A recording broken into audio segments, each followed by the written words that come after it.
We are joined by Chris Burgard. In 2007, Chris Burgard created the award-winning documentary Border, I remember that, which screened for the House and Senate.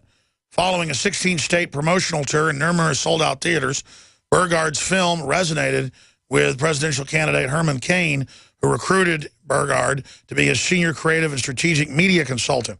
As a dad who can't stand to see children used for profit, Burgard traveled back to the border last month, only to uncover that the situation was more dire and urgent than previously reported. What he discovered was shocking, and he feels compelled to tell Americans the truth, the startling truth. BackToTheBorder.com. And he's with us at the bottom of the hour, and we'll get to your calls on Ebola, because I want to get your take for folks that are there as well. And then joining us will be a man he interviewed just a few weeks ago, chairman and border security expert of the National Association of Former Border Patrol Officers and former senior head of the Border Patrol. As a retired Border Patrol agent and supervisor who spent 26 years patrolling the Mexican border with Texas and Arizona. And Zach Taylor has warned that it's asymmetrical warfare. I want to play a short clip of that interview and then go to the filmmaker. But here's Zach Taylor warning people about what's really happening. It's a premeditated military takedown of the U.S. Here it is. The whole idea of asymmetrical warfare is to defeat your enemy from within. It is not to attack him from without. Of course, the threat comes from without, but they have to be inside of the United States to effect a successful warfare strategy. If asymmetrical warfare is going to be successful, the first thing that has to be done is to compromise America's defenses against invasion, because they have to have their personnel inside the United States to affect the infrastructure. Our hospitals, our schools, our electric grid, our power supplies, our water supply. Basically, what we call infrastructure. All of those things create our infrastructure. But they have to affect the degeneration from inside the United States. The markers that we're seeing that indicate this is asymmetrical warfare is because the reaction that the United States is taking is they're taking the opportunity of inviting these illegal aliens to come here. They're concentrating them in one place in the United States, the Rio Grande Valley, and they're drawing the resources that are protecting the rest of the United States border to care for the illegal alien children, to help with the overflow of the minors, to transport, to take care of the needs of these people while they're in Homeland Security custody. All this takes the resources that are protecting America at the border off of the border. So now the borders are wide open. This gives the people that are trying to get their infrastructure, their personnel, their drugs, their dirty bombs, their biological weapons, their chemical weapons into the United States without being noticed, because this part of the border is open. It is not being patrolled. It is a perfect military strategy. It doesn't raise any eyebrows because we're focused on the children. But we need to focus on our children, because this is asymmetrical warfare. Everything says it is. And the way the United States government is responding to it is concealing that fact from the American people. In other words, they're assisting in the downfall of America. And you need to understand that. That's right. And that's total truth, what you just heard. Absolutely true. That's why they covered up that they're bussing them in. We had to go down and show the video to prove it. And 2 weeks, 3 weeks later, the New York Times had to admit it. All because we sent reporters down there and Drudge Report picked it up. That's how important this operation is. And I'm not tooting our horn. The mainstream media has been covering this up until we called them on it. Now the question is, well, why are you doing this? Why are you inviting them here? Why is Rahm Emanuel saying, come to Chicago? You know, these are war-torn areas. Chicago's war-torn. Our country is collapsing, and the asymmetrical warfare is Cloward and Piven, not just dirty bombs. That's all I would add. That it's meant to implode the counties, the cities, so they can come in with a Marshall Plan to federally stabilize the Southwest and other areas that will collapse under the millions that are now coming. This is only the primer, the detonator. This whole global advertisement of the kids coming here and that they get to be at resort-like conditions.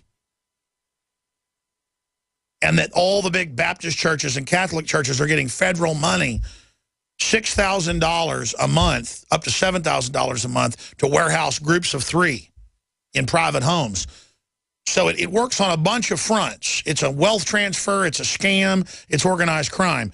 Now, we're joined, again, by the filmmaker who is making the new documentary, BackToTheBorder.com. Chris Burgard, thank you so much for coming on with us. Thanks for having me, Alex.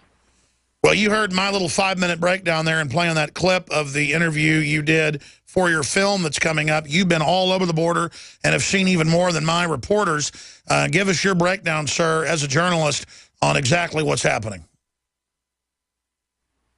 Well, Alex, we've been doing this 9 years now, and I thought that we had told the whole story when we did Border and released that back in 2007.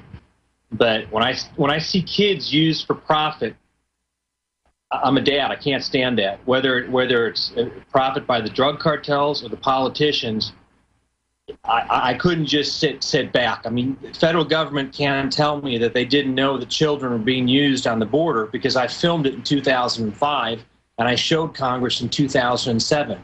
Michael Chertoff even commented on it. That's right. It was a big scandal that the mules are using the kids, and they're even getting U.S. kids to go down there to become mules, and they're getting killed.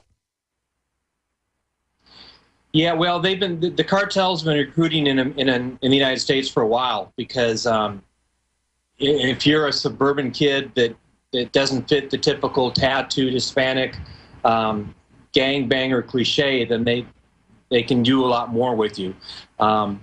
But we filmed in 2005 the arrest of a group of kids, and because it takes longer to process them and Border Patrol's there, while they're tied up, they hit the fence in 9 other areas. I mean, it's a business model that works. And what you're seeing now on the border, this is something that cartel sources have been saying they've been working on for 2 years, since DACA first came through. They knew that it gave them a loophole. If you're 17, you come on in, and after 72 hours, you're no longer held by Customs and Border Patrol. You're transferred to Health and Human Services under the Organization of Refugee Resettlement. So what they do is they've been recruiting folks to come up here, because what you're not seeing at the border is everybody, or on the mainstream cameras, is everybody else that's coming in where you're not looking. Places like Falfurrias, Texas, or Sonoyta, Arizona. This is a plan. This is a disaster by design. I mean, the drug cartels are multi-billion-dollar businesses. They're going to do what they need to do to make a profit. It's just really sad to see that enforcement on the border in the last 9 years, I've seen it degraded to the point that it's just worse. It's not better. And, of course, your film shows the dead bodies of little 3- and 4-year-old Mexican and Latin American children. The mass graves are just everywhere. Tens of thousands have been dug up. Who knows what else is out there? They're being fed on by the cartels, by the coyotes. But then Robert Rodriguez puts Don Johnson in a cowboy hat and says they're all being killed by Don Johnson. Yeah, I hadn't seen that movie. But, yeah, we have pictures of...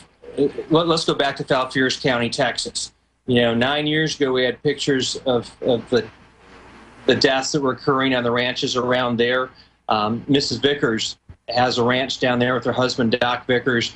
Her dogs come up to her. They think she gets out of the house in the morning. She thinks they want to play ball. They drop this white object at her feet, and it's not a ball, but it's a human skull from a woman that had been murdered hundreds of yards from their front door. That's the reality it's living down there. Now, I filmed that was 9 years ago. You would think things are better. Going back down there a few weeks ago, they've had over 250 dead folks within 15 minutes of their front door, just in the last 2 years.